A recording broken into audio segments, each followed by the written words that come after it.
গতকাল রাত্রে সূত্র মারফত খবর পেয়ে আমাদের চন্দননগর পুলিশ কমিশনারেটের ডিটেকটিভ ডিপার্টমেন্টের টিম উত্তরপাড়া থানার সহযোগিতায় হিন্দ মোটরে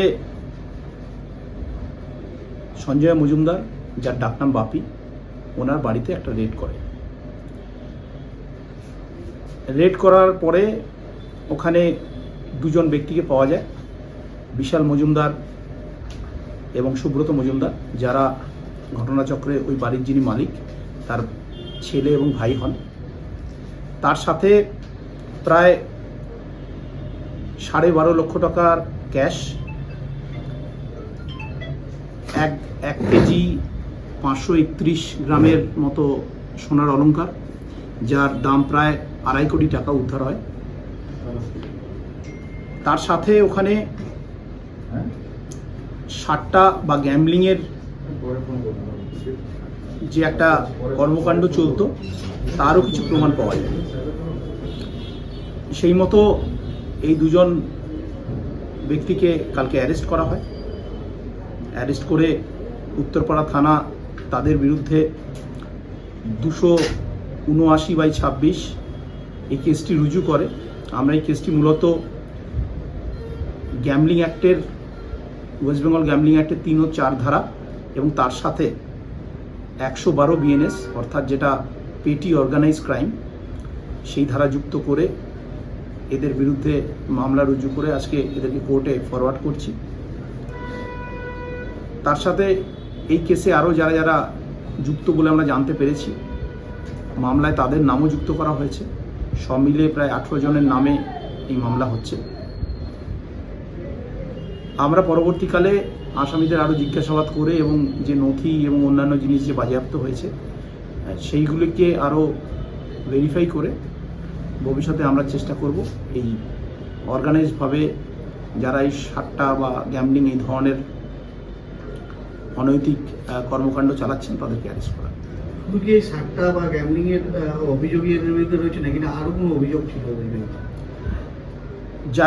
যার বাড়িতে আমরা কালকে রেড করেছি, সঞ্জয় মজুমদার ওরফে বাপি, ওনার বিরুদ্ধে এর আগেও 60টা এবং গ্যাম্বলিং এই ধরনের অবৈধ কাজে যুক্ত থাকার জন্য কেস করা হয়েছিল। তো সেটা আমাদের নজরে আছে। আরও অন্যান্য কেস আছে কিনা বা আরও অন্যান্য কোনো দুষ্কর্মের সাথে ওনারা যুক্ত কিনা সে ব্যাপারে আমাদের ভেরিফিকেশন কন্টিনিউড আছে। অবশ্যই আমরা এটা জানার চেষ্টা করব আমাদের তদন্ত চলাকালীন, যে তাদের কাছ থেকে যে পরিমাণ সম্পত্তি উদ্ধার হয়েছে, ক্যাশ এবং নগদ টাকা এবং স্বর্ণ অলংকার, এগুলো তারা কিভাবে পেয়েছেন এবং যেভাবে তারা এটা কিনেছেন, যে টাকা দিয়ে কিনেছেন সেই টাকার উৎস কি আছে, তাদের কিভাবে আয় করেছেন সেটাও জানার চেষ্টা। আমরা জানতে পারছিলাম যে গতকাল এই অভিযান চলার সময় তারা প্রতিরোধ গড়ে তোলে বা আপনাদের পুলিশ কর্মীদের বিরুদ্ধে বাড়ির একটি সারেমেয়কে ছেড়ে দেওয়া হয় বা সোনা ফেলে দেওয়া হয়, এই ঘটনা কতটা সত্য? দেখুন, প্রত্যেকের বাড়িতেই নিজস্ব পোষ্য রাখার অধিকার আছে।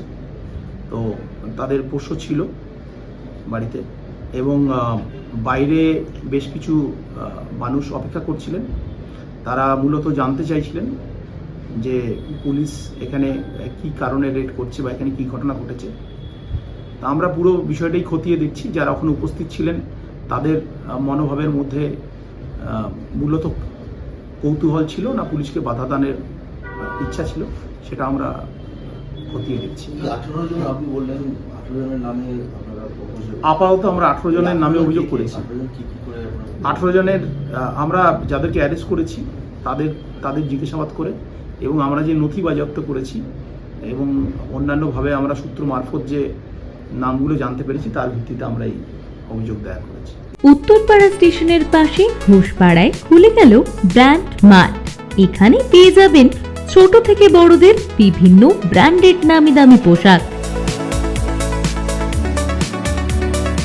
ইম্পোর্টেড লেডিস ও জেন্টস ঘড়ি। এছাড়াও পাবেন ইম্পোর্টেড সেন্ট, পারফিউম, বেল্ট, জুতো ও সাইড ব্যাগ।